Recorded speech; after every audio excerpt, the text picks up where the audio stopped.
Gida taba ady lavy kelan amizao ko miandry anao ihany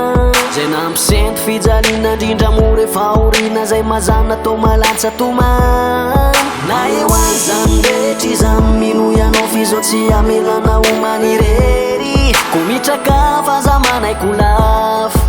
ararao sona tao anao tao zao androany afa mihitsy ho ainao miavaka tsy toy izy omaly zay nampitondranao ny fahorina aleoany ka solovaovao zakone miandretriany ainao ihany fa manampetra ihany aneo iao ifiandrasako anao namaonao tokoa izy anefa avalony ihany rehefa tsy mety fa tsy anao rery no mizaka toy zao raha ento antany aleo lazaina fa tsy anao rery fizany fona no ambarako anao fizahone no vina tsy anary anao ho miangavy renao mifankaty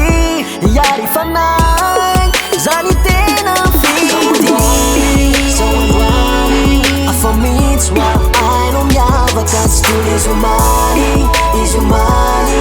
zay nampitondranao ny fahorina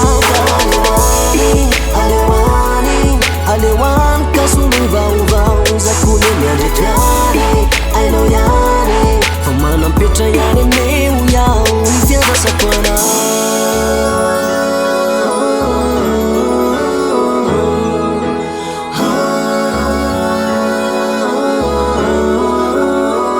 enarao vine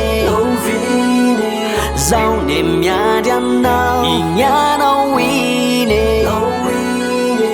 kaza malainaro aty zao milana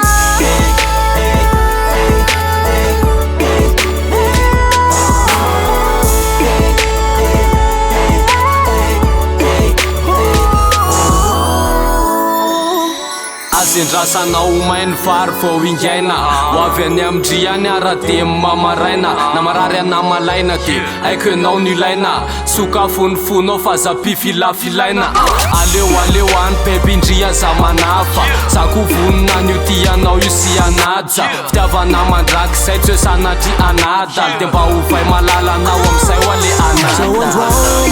zao androany afa mihitsy ho ainao miavaka tsy toy izy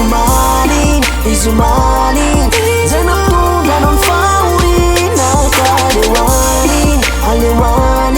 aleoany ka solovaovao zakone miandretriany ainao ihany manampetra miazy ny fitiny fanamandramay